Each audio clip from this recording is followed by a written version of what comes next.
We're getting all set up. As you can see, we're a little configured differently than the normal New Church Hacks because we not only want to talk about how to be hybrid, but also demonstrate what it is like to be hybrid. We thank you so much for being with us today. Be sure and start the recording so that all the people who are not able to be with us live are able to catch this in the playback at newchurchhacks.com. There are also other episodes that you'll be able to see of this digital series, which provides practical and sometimes even peculiar prompts from churches until restart. Welcome to season 3, the second episode of New Church Hacks webinar series. I am your family pastor, Terrell L. McTire, and I serve as the minister of New Church Strategies in the Christian Church, Disciples of Christ, New Church Ministry. Once again, this is being recorded. You'll be able to get that playback at newchurchhacks.com. There will be other episodes there. Last month, we did a great episode that talks about how to be the post-pandemic church. So if you weren't able to join us, go back and catch it. And we have some great episodes coming up. You want to be able to get a hold of all of those to help your church go from start to restart and beyond. Today, we are live in location in Los Angeles, California, so that we can not only talk about how to be hybrid, but demonstrate what it is like to be hybrid. So it's not just me this time sitting with my normal branded background. I have the whole family here, Pastor Jose, Pastor Joy, Pastor Mario, Minister King, Minister Wesley. All of us are here to talk about what it is like to and how to be a community that is combining online and in person. The purpose of this webinar is to help church leaders develop a hybrid approach to ministry that reaches people where they are and brings people together all at the same time. It will help you to overcome the hurdles that 2020 has made unavoidable, it seems like, but that have probably needed to be addressed within your collective for many years. So how your church can expand its ministry, be able to help people and reach new heights in this most challenging season that we are currently facing. Stay till the very end. I'm going to give you 7 totally off topic, but invaluable new church hacks that you do not want to miss out. And we probably will stay a little long because we normally have an after show, but today we're just going to stretch it out and play with the whole family.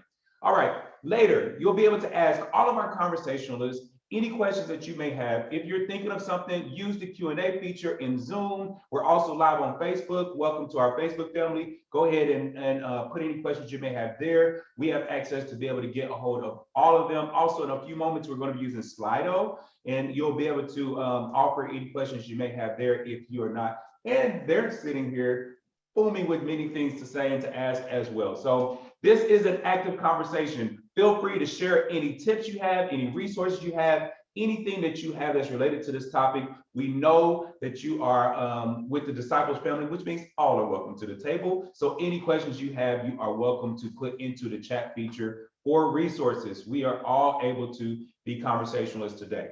But in the room, I have Pastor Jose Martinez, who is the Associate Minister for New Church Strategies for New Church Ministry, here with us. So give him a hey, what's up? What's going on, everybody? Glad that you are here. And then in the Zoom sphere, we have Danielle DeNise, who is the Director for Evangelical Mission for the North Carolina Synod of ELCA. So welcome, Danielle. So good to be with you all today. I'm sweating it out here in the South, so I'm glad to be with you. Well, we're on the West Coast and we're sweating it too. It's like 95 today, but I'm loving it. Okay. And then we have Rebecca Davis, who is the Associate Professor of Christian Education for Union Presbyterian Seminary. Welcome, Rebecca. Thank you so much. It's wonderful to be with you all. Appreciate the invitation. Absolutely. Listen, we're going to dive right in. There is so much to unpack and so much to cover. Again, if you have questions, don't hold them. Just go ahead and engage us in the chat, and we will sometimes maybe answer those in real time or save those for the end. We are going to have some time that is just going to be geared for Q&A. But first, we have a question for you. So we're going to go ahead and bring up the Slido so you can see how sometimes you're able to ask questions, whether you are virtual or in person. And Danielle's going to talk a little bit more about that more. But our question for you is, what does it mean to be hybrid for you?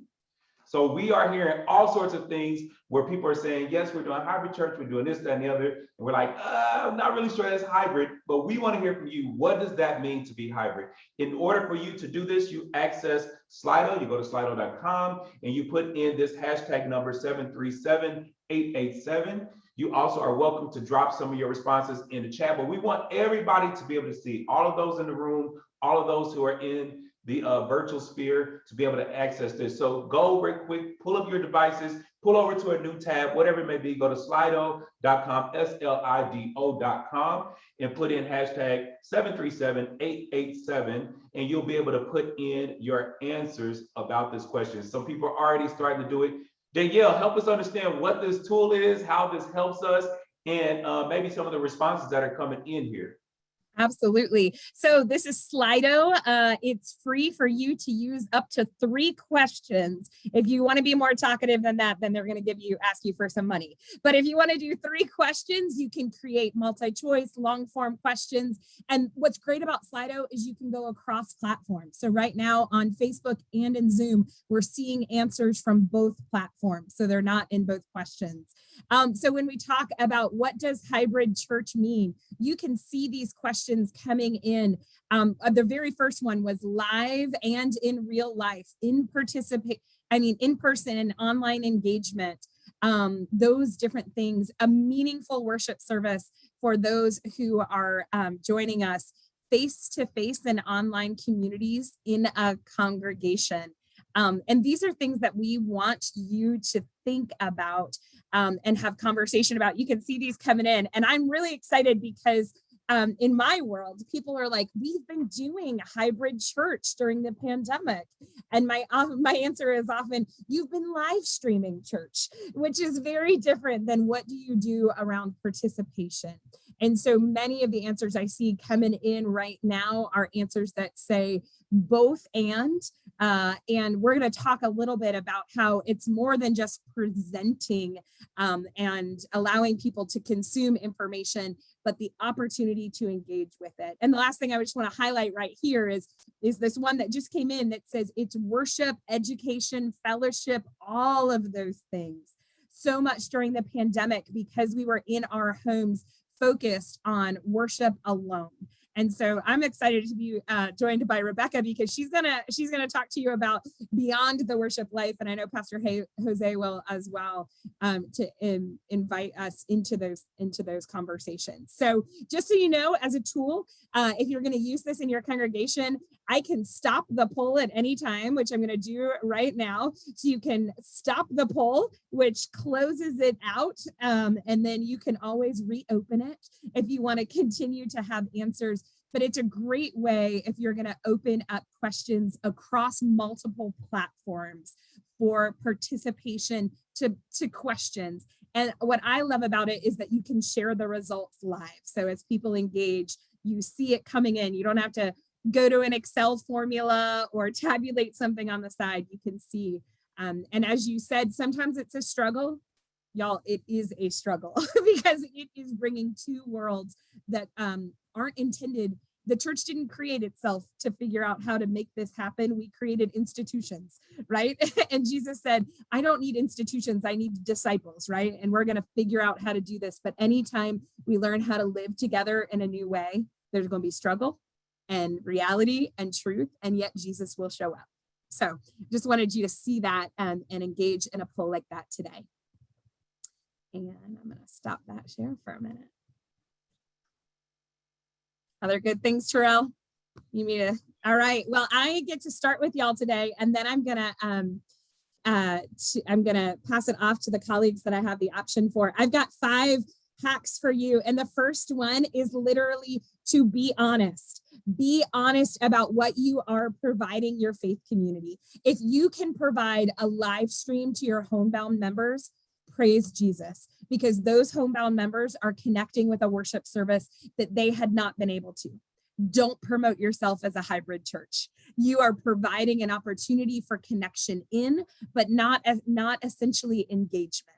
And so be honest about who you are going to be in the digital landscape. If a visitor, especially a digital native or somebody who exists in a digital space, comes in and expects a hybrid church, they're going to expect more than just the consumption of a worship service via live stream. So making sure that we're really clear and honest about what we can provide. Here's another thing that I have learned along the way is show your face, not your space. Okay. When you are live streaming, so many churches have the widest angle in their camera so that you can see everything in the space. That feels important because if a homebound person hasn't been in the sanctuary space, it brings memories. But if you want to attract new people to a hybrid space, the intimacy that they are going to create is with your face and not your space. And they are going to create intimacy with the ability to see you and connect with you and hear you. So making sure that you're looking at the camera. If you've got a camera mounted, stick a picture next to it, because it is really easy to forget that there are people engaging in the virtual space. But if I'm engaging virtually or digitally and all I see is the side of your cheek the whole time, I'm losing the ability to have intimacy with you as somebody who's connecting with you in that. My other hack is hybrid church is engage, engage, engage. That's the ultimate difference between a live stream and a hybrid expression. You provide the opportunity for engagement. Maybe by the camera in a sanctuary or in a Sunday school classroom or a faith formation space, you actually have a TV that's showing the faces that are joining in via Zoom, so people can wave and say hello and engage. Maybe you invest in some software that actually shows comments at the bottom so that during worship, people can see that people are commenting and asking questions. Have digital hosts for worship that welcome, invite questions and spaces, and think creatively about that. Also, when you're thinking about faith formation or other pieces like that, the next hack is you have to invest in tools that make it less clunky, okay? I know during the pandemic, we had all our cracked iPhones and we're like, it's okay. Jesus is coming. It's going to be fine.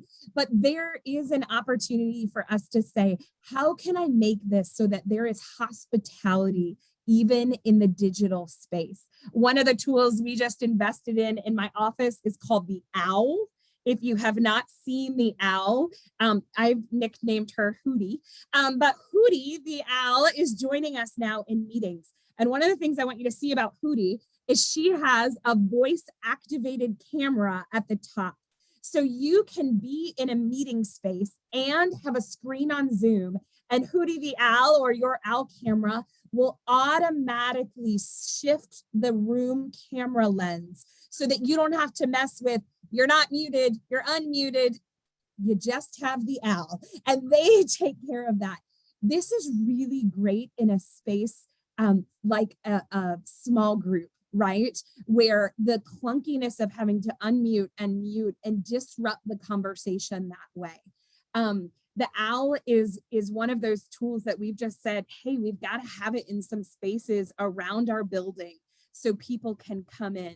One of the things you might consider about that as well is designating some rooms that are that are hybrid spaces, so that you're not taking down and tearing down tools, but they're set and ready to go every time somebody comes to the table. And then the last thing I want to say, and I think partially why I ended up in this webinar with you is because I'm working on digital community in my denomination, the ELCA, and specifically here in North Carolina. And I want to encourage you to ask both questions. You have to take the time as leaders to ask about what is the experience going to be like for the person in real life, and what is this experience going to be like for the digital participant? If you don't ask that question, you are not going to create or nurture or cultivate a hybrid experience. You've got to ask the question, what is the digital person going to take out of this? What are they going to experience in a worship service? You know what? We might have to switch up instrumentation in songs, because in the digital space, the organ, which is in my denomination all over the place, the organ doesn't sound that great over and over and over in every song. So for the digital space, we may have to create some instrumentation that we're not used to hearing in our real life space, so that the digital worshiper can be invited into sacred experience alongside us. And so the hack is, make yourself ask both questions. In every planning meeting, put at the top of your paper, how does this affect the person who is in the pew or in my real space? And how does this affect the digital participant? Both of those questions matter. And if you preference one or the other, or you don't develop the habit of asking both, you will go to your default nature, which is to center everything around the person that is in front of you. Those are my hacks. All right. There you go. Yeah, thank you so much. Okay, just to recap real quick: face, not space, engage, engage, engage, be honest about what you are capable and willing to provide, invest in tools that make this work a little less clunky, and ask two very important questions: what will people in the pew experience, and what will people at home or any way that they are virtually experience? So we appreciate those hacks. Next, we're going to take this a little further and tune in here on location with Pastor Jose. Hey. So I'm going to build on to what Danielle was speaking about, and we're going to focus more on like events. But whether we're talking about events or Sunday worship services, Bible study classes, this can all apply. So my first hack is have clear boundaries of your synchronous and asynchronous engagements for your neighbors. And when I say neighbors, I mean anybody that's coming in, participating in your event or is in your congregation, that sort of thing. So one of the things is that you want to make sure that your neighbor experience, and I have Mr. Rogers on your neighbor experience. I see what you did there. But yeah, gotta be good neighbors, because we're like State Farm. Anyway, enough plugs of that.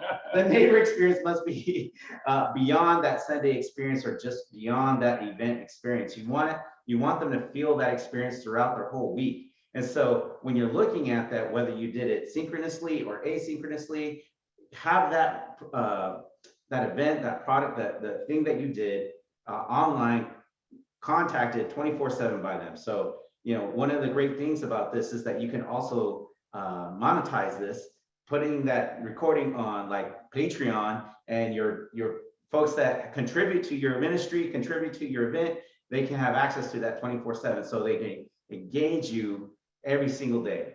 The other thing is building on what Danielle said about asking those two questions about the person live and the person that is virtual. Create plans. Not only ask those questions, but create plans for each of those experiences. And like, how are you going to, how that person is going to engage with all that after the digital experience. Second hack, commit to relationships, building both in the digital space and the physical space. So having good plans, figuring out how you're going to create those relationships. You want to help them add value and help your neighbors to be seen when you're creating this experience. So, in the physical space, helping people to be seen is like going to their house and all that jazz. But on the digital space, maybe there's a post that they put up that you kind of like, share it. And when you share it, they see that you are sharing that. And like, hey, this person kind of likes my content or is helping me pass on the content, that sort of thing. So help them share things and be seen on the virtual space. Invest in their lives. So in the physical space, what we try to do, we try to create rhythms, right? Eating, working, playing together, and all that sort of thing. You want to kind of do that on the virtual space. So playing, like being on video games and stuff like that. I've met so many people playing Fortnite because of that. Another plug. I'm sorry. I'm not getting paid by these people, by the way. And then number two is you want to empower your neighbors to invite others to your spaces, whether it's the physical space or the virtual space. Make sure that you have easy accessibility to allow those folks to be able to invite their friends, family, whoever they want to invite to those events, to those worship spaces, to the worship places, and things of that nature. Third hack, find volunteers, not only in the physical space, but also in the digital space. So in your physical space, we have people like ushers and things of that nature, in the sanctuary, in the foyer, and reading people and things like that. In your digital space, you want that too. You want your deacons up there and engaging with people on that, or other people that you're inviting to help you, or your volunteers to help you in the event or your worship services, things of that nature. And then also with these volunteers, especially in the digital spot, you want to help, you want to make sure that they know how to engage in that, and that can get behind the whole digital presence. You got somebody there that says, the virtual space is all fooey, you don't want them as the digital helper, that sort of thing. So be smart about who you're inviting to that. So be intentional about who your volunteers are. And then on top of everything else, if you want more volunteers, it's helpful that you highlight your helpful volunteers, make sure you praise them in public, that sort of thing. All right, last thing, and I know this might seem archaic, but since we're on the digital space and virtual space, you need to update your website. Update your church website to be a tool and not a barrier to your hybrid ministry. So your homepage is like focused on your neighbor's experience, on how they can get connected to you, not only physically, but also on the virtual realm, or the augmented realm, I would call it. And every part of the page needs to be neighbor centric. So not just content, but how your neighbor is engaging with the content on there. So you're asking the questions, what do I want my neighbor to feel when they come to this page? What are they going to experience? What do I hope for them to think? So, whether you want them to know that they're loved by God, or where they can come to your community for healing from church trauma and all this other stuff. You have to be thinking through that, be intentional, and plan through it. So those are my 4 hacks, by the way. All right, thank you so much. They were great. Wow. So just to recap, because I know you guys are like, oh my God, there's a flood of information. How do I keep up with this? Have clear boundaries around your asynchronous and your synchronous engagement with your entire community, not just the congregants that are live, but also those that are virtual. Commit to relationship building in both the digital and the physical space. Find volunteers in both the physical and the digital space, which means you need to create new roles like digital deacons, Yes. electronic elders, virtual youth, like a whole virtual youth pastor. Yeah. Seem like that would be like really important today. And this won't be a big transition for the young people. Like they live here already. Yeah, So right, it's kind of a transition for us maybe, but not for a couple of generations before them. So I'm sorry, I added on to your hack. But and the last one was update your website, which this as a hack today does seem peculiar, but there are still some websites I go to. Listen, when I visit a church in a city, the very first thing I do is go to their website. If I can't find out what the address is and what the time of service is, and figure out like who the pastor is or who the speakers are, or some archive or some sense of what is happening in that space before I get there, I'm not even going to take the time to do that. So please make sure your websites are updated. There's so many tools and opportunities to do this well and not as expensive as before, but this is actually something you want to invest in. It's not the project for your cousin who's interning about wanting to do something crazy like something else, but invest in someone who really knows what they're doing, because there's all kind of components to a website besides just the user experience. So do all those different things. Thank you, Denzel. Yeah. Thank you, Danielle. I'm Denzel. Thank you, Jose. All right, now Rebecca, we have you, my friend. Come on and give us your church hacks. All right, thanks. So I'm going to focus a little bit more on once you get them in the door, which is what Danielle and Jose have done, is how do you keep them in the door? How do you enhance their experience and so that it's deepening faith and they stay? So it's not just a flyby or a sit back and consume. So I'm going to, it's the teacher in me, I cannot help it. I am going to share my screen with you, and my hacks are actually inside of one of my hacks. So I am going to start sharing Okay, there we go. So the first hack that I have is that hybrid ministry requires new methods of connecting with people. You don't take what you've always done in person, in whether that's in educational ministry or whether that's in worship ministry or whether that's in mission and service ministry. You don't take what you've already done and plop it on top of the new technology. In fact, a hybrid church is going to require that we begin to learn how to do some new things. So my most favorite first thing in this hybrid ministry requires new methods of connecting with people is called Wakelet. And I've actually built this sample in Wakelet, and I'm going to drop it now. Here's the link in the chat. So you will be able to access this at any time. All you're going to have to do is click on that link. Not right now, but after we're done, click on the link and you'll be able to go in here and you can see that I've put all of my hacks in this one Wakelet, and then I've put some examples. And so the first example is another Wakelet that I created for a lot of my teachers, and that is basically 6 teaching technologies, educational technologies that every teacher needs to know, and they are free.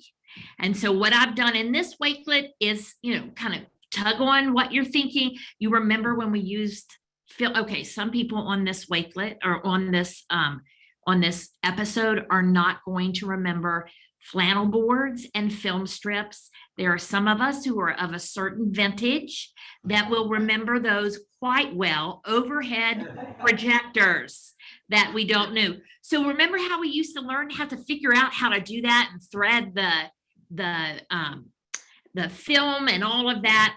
Well, we have to become that comfortable with different educational technologies. And so what I've done is put my top 6, giving you a little bit of background about them, and then giving you like a tutorial video that shows you how to do it. Oh my heavens, I too can remember the mimeograph smell. So that is my first, that's my first hack, and I've given you 6 freebies, and then there's one at the end that is a subscription. And of course, all of these you can upgrade if you want to. So my second one is intentionally create community. And that's important because the people who are Zooming in, who are participating in this hybrid church are as every bit as present as the folks who are sitting in your chairs or your pews or wherever you are. You can build community in a hybrid mode. It just takes intentionality and it takes a little bit of time and effort. So you can't just slap something together. You've got to be constantly thinking about what does that do? So one thing that is not in the 6 top thing, but I put it here, is Slack. So some of you may, if you've been anywhere near a college or a university or a seminary in the last 15 years, you will know what learning management systems are. They're things like Blackboard and Moodle, but it's a place where you can kind of gather everything. Churches usually don't have those. However, Slack can work like that. So you create channels, and you can have a channel for your mission committee, and you can have a channel for your Advent experience, and you can have a channel for the youth group. And in that, people can, for free, begin to leave messages and ask questions, and you can post things. One of the things that I've done to create community in my own classes, we had to shift. We did a hard shift on March the 14th of 2020, and all of a sudden the entire school had to go hybrid in its teaching. And so we had to really get geared up. And so one of the things that I love, and it's in those 6 free basic technologies is something called Flipgrid.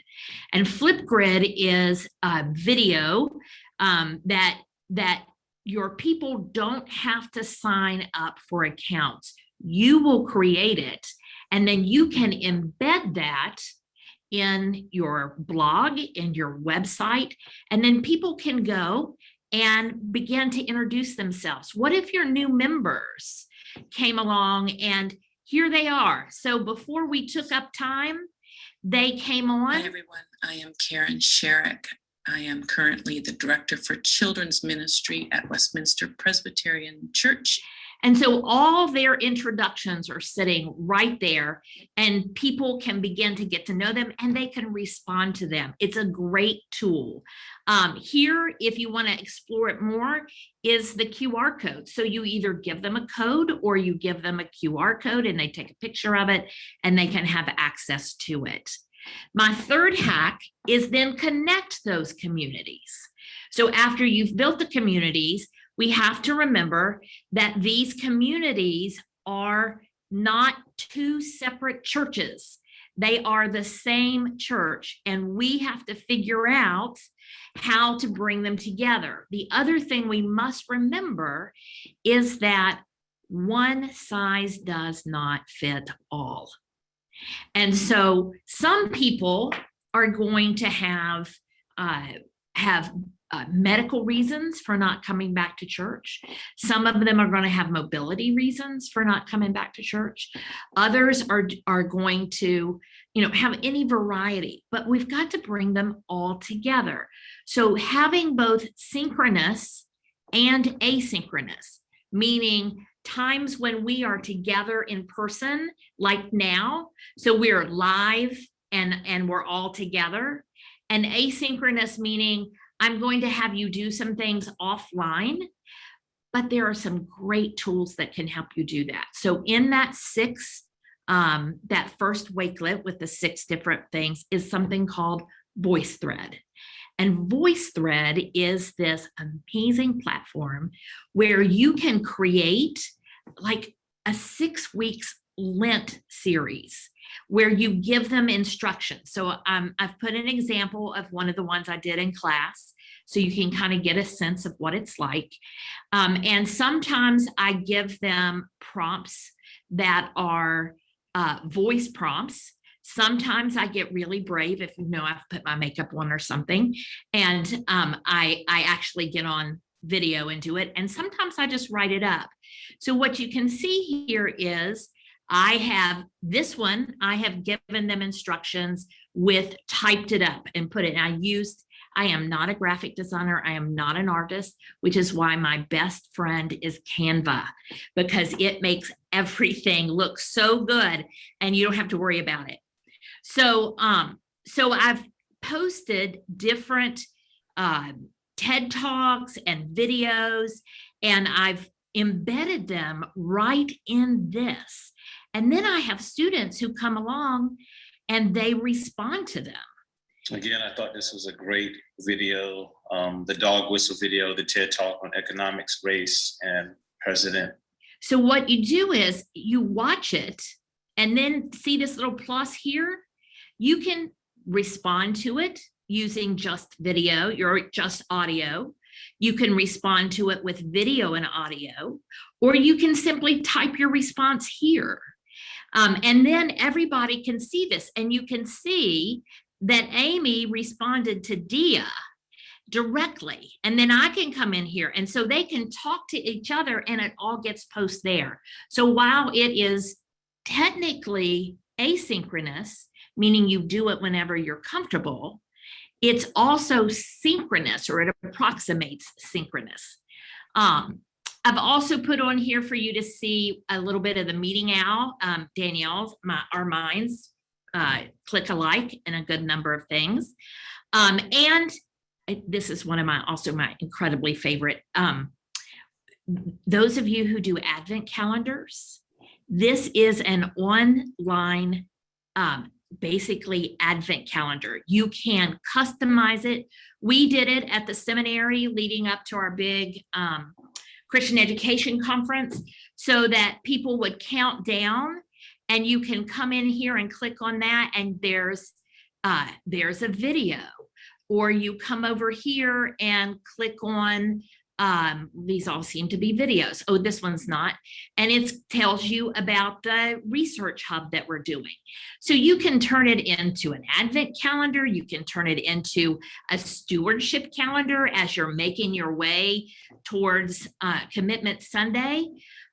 So there's all kinds of things there, and I need to move quickly. So we need to move from consumed or consumer to engaged. And I really want to tell you, so I've told you about Kahoot in that earlier wakelet with technologies. Kahoot is similar to Slido, but it is more game-like. So in the middle of a lesson, you can do some trivia on the lesson you just did. Or in a sermon, you can quickly project a Kahoot up and get them engaged. I want to tell you about Enlightened Films. If you don't know this company, you need to know it. This is actually happens to be an elder in a Presbyterian church who is also a filmmaker. And what he has done is created and is creating, he is creating like no longer than 5-minute videos based on the lectionary texts, and they are quality, theologically sound little videos. They can be used in the midst of sermons. They can be used in different studies and classrooms and all of that. They are marvelous little short videos that have substance. And then the other thing I want to say, my last hack is this. Creativity, which is what we must have. Creativity is it's the currency of what it means to be a hybrid church. And creativity has to begin with the word and. If we don't begin to weave and into our vocabulary and have an and mindset, then we are going to be afraid to tinker. We're going to be afraid to fail. We're going to be afraid to really begin to grow the Church of Jesus Christ in this amazing new way. And so just know that, every great inventor has a floor littered with what people would call failures. They're not, that doesn't mean you're a failure. It means you're tinkering. You're trying this, you're trying that, and you have to use and. So those are my 5 hacks. Feel free to poke around in those wakelets and to get a hold of me if you want to talk more. Thanks. I'm sure they will. Rebecca. Man, those were fantastic. And in the spirit of and, I wore my ampersand today. So I'm like all about the and. So I really appreciate that hack. Let me roll through those for everyone real quick one more time. Hybrid ministry requires both methods of connecting people in so many ways, and it can use technology such as wakelets. So get into it, jump on there and see how that is. And she demonstrated that it's a lot easier than what you, sometimes people get a little scary about technology, say I'm not technologically savvy or whatever, but they are really advanced now as far as the user experience. Intentionally create community and build in times and tools embedded to do so, like Slack or Flipgrid. Connect communities, all the different communities of your collective, and use opportunities like VoiceThread to do so. Move from the consumed to the engaged, and that is a really important component of it. See, when I think about doing this, I think about like churches are all sorts of sizes, but today churches are a lot smaller than these huge cathedrals. So I know at one time we all had to be in the house, and then we opened up a little more to not having to all be in the house, to where we could maybe all meet in, in our house alone. But then we can start having more people come in. So we kind of are demonstrating what that's like to actually do. So I'm going to pull you guys behind the curtain and show you that this, like, always not about the technology. Like, setup is a little simple. So this is how we used our living room that we have. There's our couches and everything. Let me show you the table, how I have this all kind of jerry-rigged to be able to do what we need to do. I have this camera here. We had a camera up there. And this camera is sitting on a pot because I needed to elevate my computer. He's got his computers there, his phone there. Wesley has his thing and everything. And we're just sitting around. But what I really want to show you is that in the room, we also have everything casted up on our TV. So we can we can see the TV and see that we have a computer there. So we did a whole lot. And instead of buying like a camera pod or whatever, this is like a candlestick we took and made into. So there are ways to do it. You definitely should invest and spend the money to make sure this is done well, but don't let that be a barrier for being able to jump right into doing this and doing what you need to do. We want to get into some of these questions. I'm looking at the chat. There's like hundreds of them. Yeah, it blew up. It was fantastic.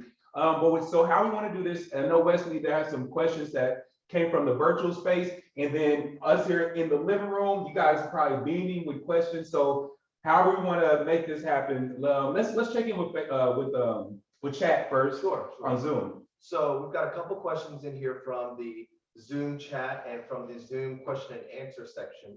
And the first one, and I think this is a good one, is how do we avoid those who are not tech savvy or who don't have computers from feeling left out as we are moving towards such a progressive move towards such a technological change for a lot of people. Yeah. And they're wanting to know, how do we keep from those folks who are not tech savvy, who are maybe older or who don't have computers, from feeling left out? Great question. Which one of you would like to tackle it? Can I say something about it? Because I was thinking as Rebecca was talking the whole time. So the goal of this is to create shared experiences across two different communities. It does not matter one squat what vehicle they connect with that experience. The experience being available to someone who calls in on a phone or someone who shows up on Sunday morning and does not get a church email. Okay, then they don't need to get a church email, but they're going to show up on Sunday and see an announcement in the bulletin. That is their way of participating in a shared experience. I was thinking about, we've got a church who, when they do the feeding of the 5,000 story, they always connect with the local food pantry, end service early, go to a grocery store, bring a moving truck and fill it, right? The way that someone who's homebound could participate in that is say, you know what, before we're coming this week, before we do this week, we're going to visit homebound members and invite you to purchase a gift card so that you can be part of that experience, right? We can ask other people to show up and fill the moving truck. We can create a challenge online with our digital community by buying a digital gift card and says, we want you to out collect donations of the people who are in the grocery store shopping for that food pantry the day. All of that is creating a shared experience, regardless of the avenue in which they connect into it. You know, in your family, when you get together, you start saying, oh my gosh, you remember when? You remember when? If you only create the experience in the digital space or in the in real life space, or even for the homebound member, only when you connect with them with a visit, you're missing the opportunity to weave the story of God and the experience of God together through the multiple vehicles. And so I think the really important thing for y'all to remember is it is not about the vehicle primarily. It is about how can you allow the shared experience to be available across multiple vehicles. Yeah, I just want to, highlight what Danielle was saying of like being creative in your vehicles and not being stuck on like what vehicle it needs to be. Be intentional. The other thing I'm wondering about is like how you can integrate all that stuff together in your rhythms that you create within your community. So if it's writing a card, even that old-fashioned way of writing a card, having people sign it from your local small groups or what have you, and sending it to that person that cannot have that technology for whatever reason. That's one way of doing it. But there's other creative ways that you can be helping those folks who are homebound or doesn't have access to technology to create some sort of connection to the community. You know, this question is odd to me because I feel like the church has always been doing this. Like, this didn't create an opportunity to connect. Like, we've always found ways to go visit people in the hospital, visit people at home. That's been a natural part of who we are. So we just need to remember that and be, you know, continually intentional about that. And I love, Danielle, what you were saying about family, because it gave me the analogy of, like, we are people at the table. So every time there's a Thanksgiving dinner, you always get someone, well, I need to take such and such a plate. So let's do that. Let's make sure that we're taking the people a plate from our spiritual dinner every Sunday or whenever we're meeting back home. So it's your responsibility to take whomever is not at the table, virtually or in person, take them a plate. Yeah, well, I just want to highlight, I'm on Facebook Live too, on top of everything else. And one of the responses from Erwin Goodwin said that actually they provide the tablet for those folks who nice. don't have access. Oh, So, Nice. yeah. Did you guys have a question that you wanted to? I do have a question. So we talked a lot about the in-reach perspective. How do you see us handling outreach and evangelism from a digital perspective? Yeah, that's good. Go ahead, Daniel. I see you beaming. No, it's okay. I'm sorry. No, I think one of those things is you cannot do this if your primary purpose is your church building. Right. And so when we talk about outreach, how many questions are you asking about your neighborhood? I at the very beginning of the pandemic, you may or may not know this, but the most searched terms were prayer and hope. The entire world was looking for what Jesus Christ offers. Yeah. And our churches were consumed with posting their worship times, posting, all these things, which, by the way, didn't come up in the Google searches, right? Because people are searching for prayer and hope. And so when we talk about outreach, one of the things we've got to ask is, that's why I say, show your face, not your space, because your people in your neighborhood are not coming to your live stream because you have a pretty building.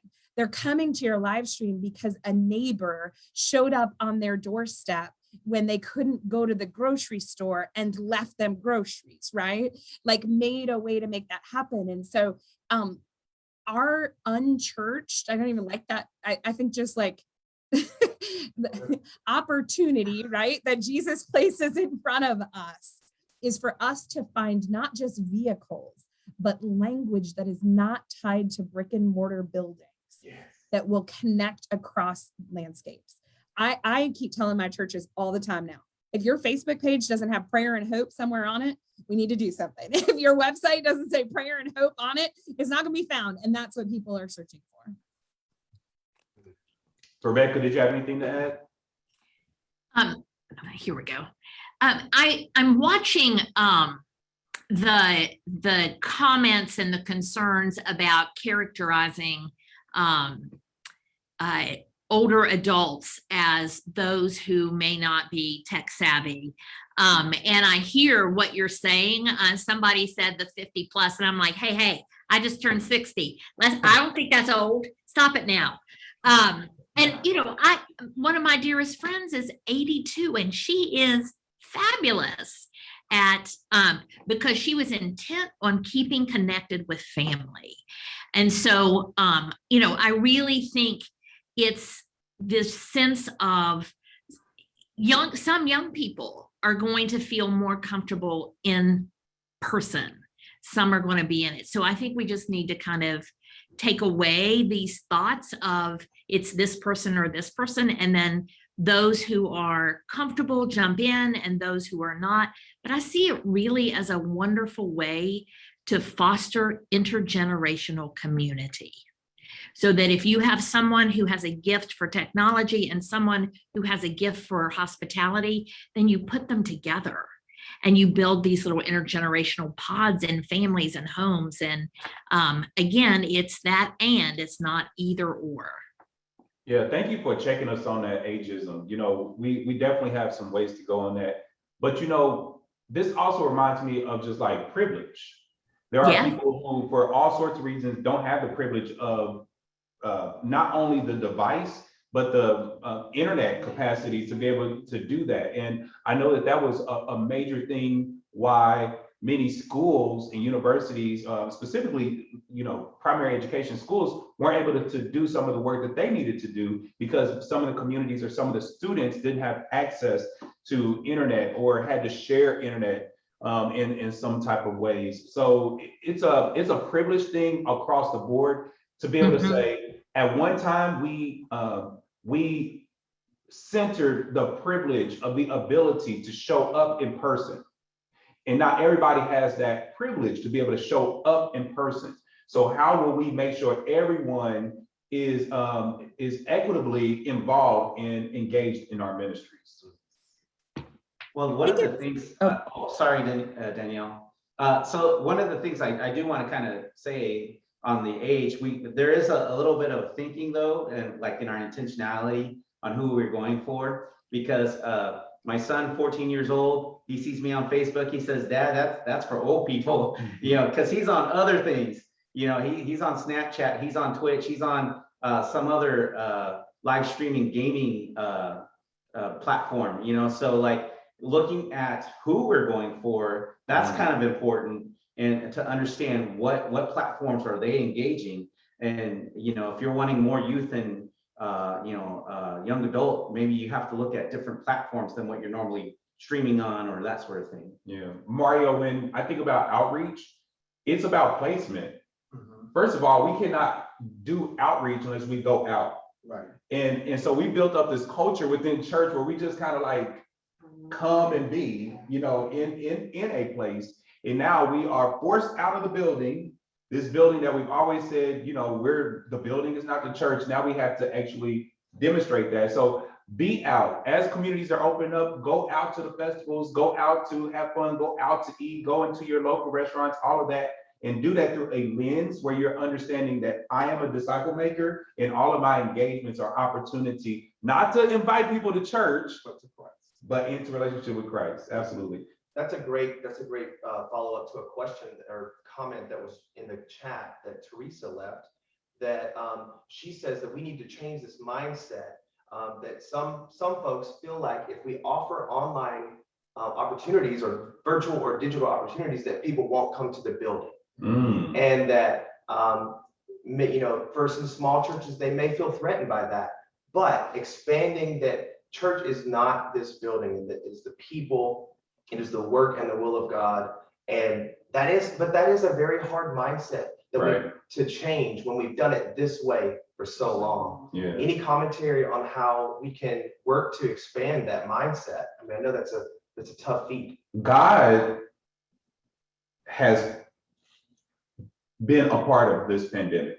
There's different ideas about whether God caused it or God allowed it or whatever. I'm not trying to, but we can't ignore that God has been present here. Has been present in this. God knew we had buildings, God knew we had bills, God knew we had all these things. And what will we do moving forward in light of this new way of God? How do we tune into the Spirit and really pay attention to that? Family, listen, we got to stop. We got to stop. I'm sorry. Oh my goodness. This is so good. I know. We're at the end. We're at the end. We have to wrap up the Q&A, and I'm sure there's so many more comments and so much conversation happening in chat, and there's great conversation happening in Facebook Live. This is amazing, but we need to wrap it up just a little bit. Let me say this to you all, family, just a few moments, okay? Although we're at the end, we really appreciate opportunities to continue the conversation. First of all, thank you for joining us today. Thank you all for being here in the way that you've been a part of it. If you want to consider the many ways in which your congregation or just yourself is able to be involved with the New Church movement in your region or partner with any church within the Disciples of Christ, we invite you to our community and to our to Christ's table. And if you know of a potential church planter, please send them our way. We would love to welcome them into the family of the Christian Church Disciples of Christ. For information about our next episode, which we will be doing in October, is it all the way in October? Anyway, we have our next episode coming up pretty soon. We put that on our website. Visit newchurchhacks.com. That will all be updated very soon.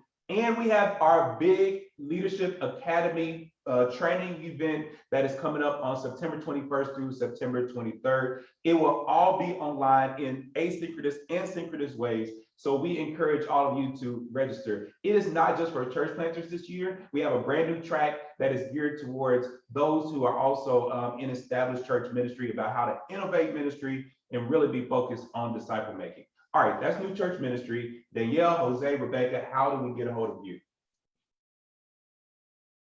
Danielle, go ahead. Great. I'm DeNise.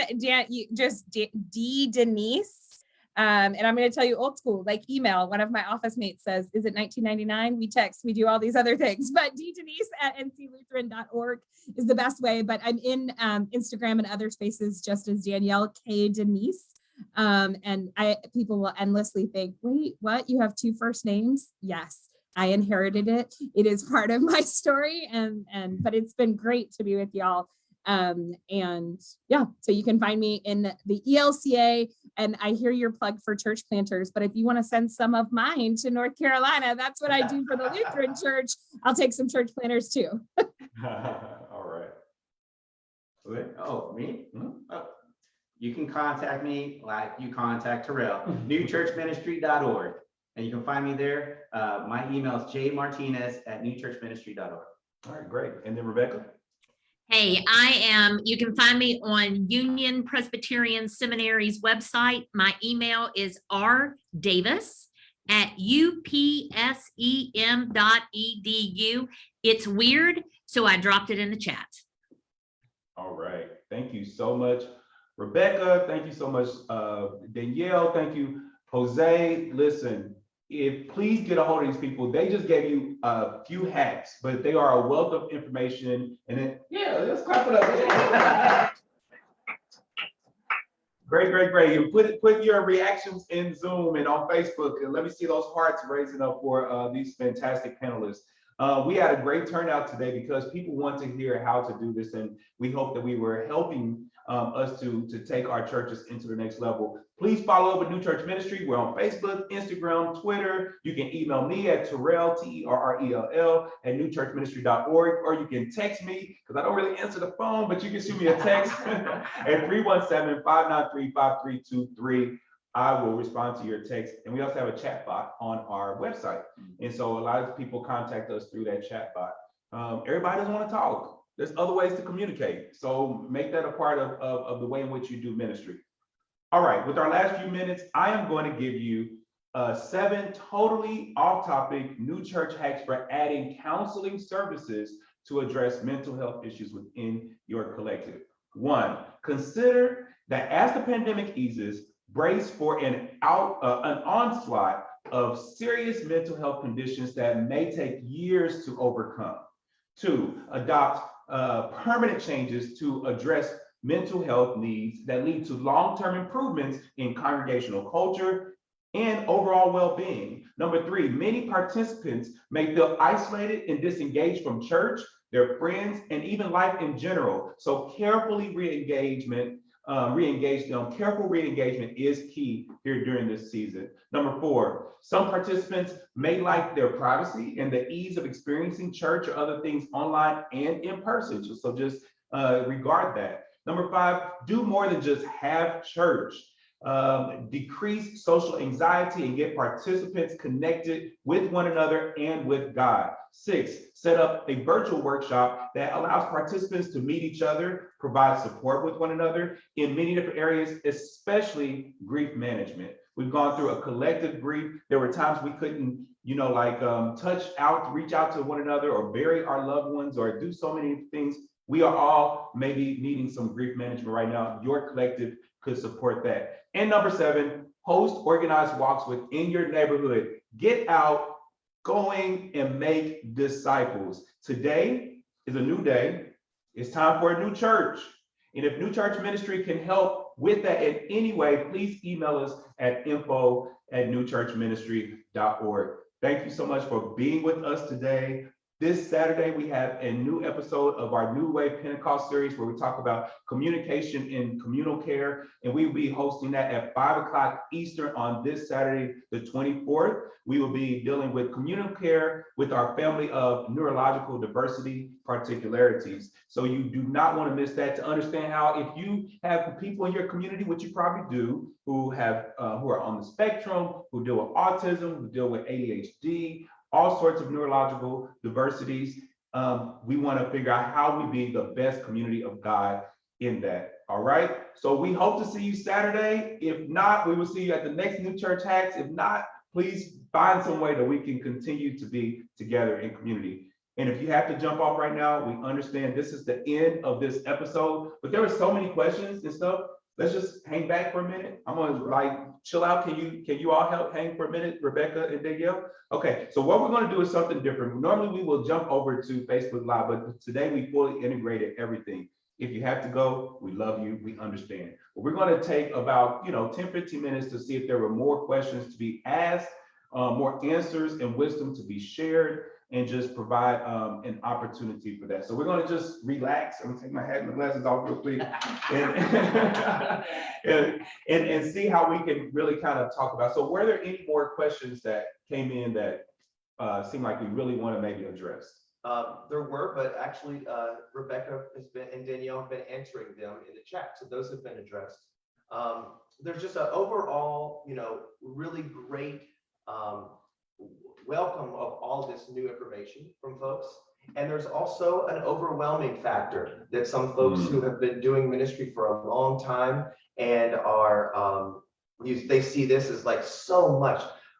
If I could respond, what I would say to those folks who are sharing that, all of these tools seem to be so much, I would say to find something that you can do. It doesn't have to be, you don't have to be everything for all people, but find something that you can do that will better impact the people of your community, those that are both there in person, physically, or there virtually or digitally. And just do that and do that well. And then see if there's more that you can add on. Don't let this be an overwhelming factor that turns you off to this. Find something that you can do and do well. And I know that their people will appreciate it. Yeah, that's really good wisdom, because all of this that we just gave was not in a plea to try all these hacks, Right. Like do all of it, you know what I mean? But there may be some that spoke well to you or were better as communication channels for your specific or segments of your collective. So that's good, sir. Yeah. I have a question. And I see it coming in the chat. There are many people who want to do these things. And if you have maybe young people who can help you with this, or someone else, not necessarily young people, but someone who can help you, right? But then there's some people who really want to try these things, but they really don't have anyone who has familiarity with these technological, items. What would you suggest as a place where people could go to learn what they need to learn, to get the expertise that they need, or to get even the assistance that they need? I know that there are a lot of online tutorials, but sometimes people just need someone to kind of like walk them through something and point out, here, do this, and it's much, much more feasible that way. What are your recommendations for that? Rebecca, I don't know if you're there. I know your video is off, and Rebecca was in rural Tennessee. So if you want to talk to this, two things that I encourage people to. First of all, if you already have a relationship with someone who especially is a digital native and they're not Jesus-y, that's okay. Say, church is part of my life. Will you come over and show me how to do this? Because you have opened up an opportunity for both a relationship. Who knows what God will do with that? But the opportunity to say, like, hey, I want to be able to like FaceTime into my small group. Will you show me how to do this? Show me, and don't ask them for 27 tools, and pick someone who's got some patience. My parents don't ask me. I'm not the sibling that has patience. They ask my other sibling, who will be like, then you click here, and then you click here. I'm like, oh my gosh, why don't you get this yet? So don't pick me, pick a different sibling, right? Or a lot of times the grandkids find great joy in getting to show this to people. And so asking that question. The other thing I want to say that is a much more, I Google everything. You can always Google. but community colleges offer these kind of courses. And so if you do have a community college in your neighborhood or in your backyard, to say like, hey, I'm going to take a class on a basic suite of technology things so I can get a little bit of language. But I also do want to say, gosh, you don't need to do all of this. And quite frankly, beloved, if trying to be hybrid makes you a worse church in person, let it go. Like, I have a toddlers and I hear Elsa in my head all the time, let it go, let it go. If it makes you a worse church in person, it is not God's dream for your mission, right? That this is the calling, not of every place. I have communities right now who are saying to me, we know we're gonna die in 15 or 20 years when this gray-haired expression dies. And I say to them, great. Spend your time working on how to leave a legacy well. Spend your time discipling them like crazy so that they can tell their grandkids about Jesus. Do not waste your time with my little Hootie the Owl. That doesn't matter, So the thing about hybrid church is do it when it makes sense in the mission that God has given for your community. Yeah, that's really good advice, because I think people went through this transition of, like streaming in or doing the things they needed to do for the pandemic. And if God is saying, just go back to only an in-person expression, the question I get asked the most is, well, what do we do with the people who were able to be with us virtually? My harsh answer to that usually is, God will take care of them. We had a responsibility in a period of time where we were able to serve them. And so just because there were 3 or 4 of your cousins from across the country that streamed in during that time, maybe that's an opportunity for one-on-one discipleship, or to help them get plugged into some church that is local for them if they would like to do that. I had to create their own state. Absolutely, but if you may have the responsibility may have been for a specific period of time, and you don't have to do that. So right now it can be just in person, or it can be only virtual. It doesn't have to be hybrid. Thank you for that, Danielle. And it can be in person with a live stream, which means Right. your cousins can still come, but you're not making church decisions based on their participation. That's the difference between the hybrid, is that you would be making church vision, mission decisions based on the virtual participation. A live stream says, you're here and we're glad. Amen. Right? Yeah. Like that's Yeah. but we're not going to turn the world upside down in the process. One of the questions that I have, we see an influx of paraministries and business trees that have come along because people are being creative in their homes. It's still God. How do we take this new church ministry model and help that group of people? So you mentioned social enterprises or business trees. I love that term. Thank you for that, sir.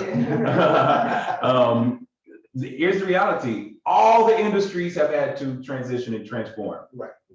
So there's not a single industry that was not impacted by this pandemic. Some excel, like Zoom, and there's restaurants and small businesses that had to close, you know what I mean? But the reality is there's a business way of transformation, just the same way there is this, because there is a administrative business organizational side to having church, not just that of worship. So there are models. The one thing I don't understand is why we think we have to figure it all out. So if those other industries are figuring it out, let's just tap into that. Just like it's time for us to be capital C church. So rather than creating something new in your church, if you can't create that, go to another church that is doing it well. Say, hey, can we borrow your technology person, your digital guru to come and help us? Or maybe a band of your churches get together and say, let's all work together to invest within this region in one person who can help each of us do what we need to do to get to that next level. Rebecca, did you have anything to say before you leave? Oh, you're on mute. Can't hear you. Here we go. I think we're good. So yes, I am in rural Tennessee, and as one of the very insightful folks put in chat, you know, we've got some differences in what's available in what places. So my own mentor and dissertation advisor is Katie Cannon, and she used to say, sometimes it feels like we're trying to drink from a fire hose. And so all the different hacks that we gave folks today, particularly about hybrid and those things, it's that fire hydrant feel, that fire hose. So pick one thing you want to tinker with and try and see if that works. You don't have to do it all. You don't have to do even a small part of it. Just take that first step and see what might come about. And so, you know, I think it is an exciting time.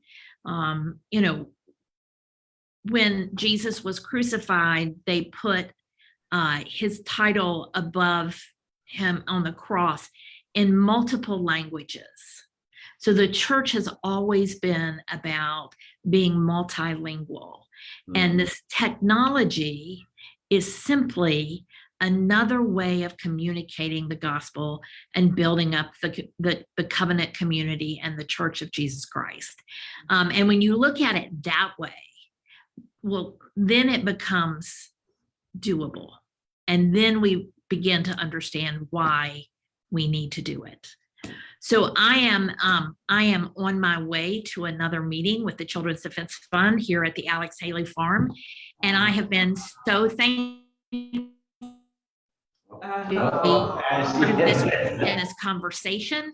And I hope y'all continue to do great things. Holler at me if you need me. Absolutely. Thank you, Rebecca. Bye. Thank you. Thanks, Rebecca. Go ahead, Danielle. Oh, no, I was just saying thank you to Oh, Rebecca. right. So I do want to ask one more discussion before we completely wrap here. You kind of mentioned, Pastor Jose, about the new things that are needed for this new time, and I kind of went into some different roles. But can we brainstorm for a minute about new roles that are needed, new functions that are needed within the church? Like the whole church as a... And also the trainings that come with that. Yes. So what I love about that is it means that the pastor is not required to become a production manager and a graphic designer and all this stuff. Like there's all these people who we can train to be able to do these things. So like, let's brainstorm about that for a minute. Rebecca, you already have ideas? Danielle, but yes. Rebecca, It's okay. I mean, I think one of the things, and pastors, if you're on this call, first of all, like you have learned so much in the last year, praise be to God, because you have been the production manager, all of those things. So part of it is divesting what you have done for the last year and saying, what gives me joy that I want to keep? And what do I want to give away? So for example, is there someone that can create graphics? That's not my gift. So let's give someone graphics. They may not know how to get those slides into a presentation or things like that. That's okay. So there's the practical roles of like, I run a soundboard, I operate the camera, all of those kind of things. But there is the part when we talk about other roles. One of the things would be, and not just a digital host that nobody knows, but a digital host that's willing to commit to the digital space, which means I'm going to show up every Sunday or every Thursday night so that we start creating a relationship with each other, that I can follow on Instagram. So I see their family. So I feel like I know them. So a digital host is, I think, a really easy one that asks questions, that posts links, that says, how can I pray for you? But then there is also, when we think about the digital space, giving people freedom to post on a particular platform of your ministry, right? So like we don't have our 60-year-olds all posting on Instagram because that's not where they're living right now, right? Like, and so even a digital host in different platforms or content creators, those kind of things. I have found a lot of energy with people saying, I want you to be the content creator who's taking scriptures, putting them on a beautiful background so that we can share them in our different digital spaces. And then they start thinking, what scripture does our community need right now? Yeah. What prayer does our community need? Those kind of pieces I think are invaluable. And that is way less hard to hand off to someone than I need you to start a Google folder that collects all the video files and figure out how to be a video editor. Clearly that takes more training and time. But to say to someone who doesn't have a computer, you have such a heart of faith. Will you pick the scripture that's going to anchor our community every week? I know a church that does a community screen background, and they have a scripture with a picture. They post it every week and says, hey church, this week, this is the scripture in the background I want everyone to put on their phones. Go ask the most trusted wisdom person in your community to come up with a scripture, and a person who's got digital stuff, and say, this is the phone screen person, right? Like that feels like a weird job in church, right? You're the phone screen background creator. The other thing, like digital Zoom backgrounds, you can create backgrounds. Go ahead and create one and say, it's Advent. For those of you in the digital space, we had someone create a Zoom background. So when everybody signs on, they've got blue behind them or purple behind them or 1 or 2 candles lit. Again, it's about creating the shared experience in those kind of things. And I would say too, and then I'm talking way too much, but I'll say also, create people who can come up with those jobs, not necessarily you as pastor. Go to someone and say, think of all the virtual places that we might be able to bring Advent. Okay, Zoom background, the phone screen, great. Now will you go and find some people who can help us do those, that kind of thing. We don't have to manage it all through us. And I think that is going to be part of the trauma that pastors experiencing coming back during the pandemic, because at the early part of the pandemic, especially, it was coming all through us. We were it. If we didn't do it, it didn't happen. And so we've got to find a way to say, okay, I'm not going to exist as a pastor if I have to keep the pace I have to keep during the pandemic. And how do I share that? There are a lot of technologies that are still relevant. Jose talked about writing notes, sending those in the mail. There are people who would really appreciate, something like that, especially if it's personalized. Our prayer initiative is all on phone call. We haven't tried to move that to Zoom or do anything like, we have our summit in Zoom, but you want to speak in about that, like how we use phone to continue prayer? It has been awesome, awesome, awesome when we come together on Tuesdays at 9 a.m. Eastern Standard Time and Thursdays at 9 p.m. Eastern Standard Time. We just come together and we pray. And it's all by phone, old-fashioned conference call. There's no need for, I can't get my video on, or you can't my audio, or none of that. We just come on, we pray, we have community, but an understanding, right, that was a missing link for a lot of people to have that connection, right? We then moved to a prayer summit. And so we were so blessed to have our March Water the Plants Prayer Summit, where people came by Zoom, and we were able to talk with each other. We were able to pray, have fellowship, scripture, song, and a word about prayer. And so, yes, definitely, you don't have to just go, 100%. You can just keep it where people are able to access and still have that connection. Yeah. And that's almost like the answer to the question about what if they don't have a computer? Oh, right. Yeah, we got phones still, Still have phones. Yeah. Well, even think about okay, say you were during Advent, you were going to do a virtual background for people who want to sign in via Zoom. Put up a blue sheet of paper in your in real life sanctuary and have people take a photo booth with it and turn those photos into postcards. You don't even have to put them into envelopes and send those to homebound members. You've now created a shared experience across a Zoom space, an in real life space, and a homebound space that requires, guess what? Someone who doesn't have a computer can write on the back of a postcard, we're thinking about you. Stick a stamp on it and send it in the mail. You know what I mean? So that when you're creating jobs, one of the jobs you can literally give someone is say, here's the experience. Who's going to take the job in the digital world? Who's going to take the job in the in real life world? And who's going to take the job for those would be on the fringes of a technology margin, right? And so you're dividing up not necessarily based on topic. You're dividing it up based on everyone's working towards the same topic. And we're saying your job is your mail-in postcards. Your job is set up the blue sheet of paper and have some Advent props where people hold up candles or whatever. I don't know. And then your job is to create the Zoom screen that people can set up so that it feels like we're all having a shared experience. Right. Yeah. As you think about titles, I think like the assistant pastors and then becoming the chief ministries officers. I think about instead of membership services, you have engagement specialists. Right. And your church still need a culture, so now you have a big culture specialist. So those are some of the roles that I think that are shifting even in this hybrid approach in digital world. Yeah. I saw a church, they have a gaming pastor. Yeah. Good. They're on Xbox. I want that job. Let me game all day. Yeah. And the idea of a specialist makes it seem like someone who's been doing it for a long time or has some type of degree in it. But there are people who just even, It's a spiritual gift. yeah, there is their gift and may not be fully immersed in it yet, but it's like, I really want to try this. Let people try something. You know what I mean? Like, don't be afraid to make mistakes and just kind of like fumble our way through this, because as soon as we get it, it's going to change again. So just might as well try it all. So listen, Danielle, thank you so much for everything today. Wesley, sir, thank you. Nadine, who's been handling stuff in the background, thank you so much. Pastor Mario Furlow, thank you so much for joining our couches today. Dr. Robinson, Joy Robinson, thank you so much. Pastor Jose, thank you, man. And I'm your family, Terrell L. I appreciate everything that you continue to do.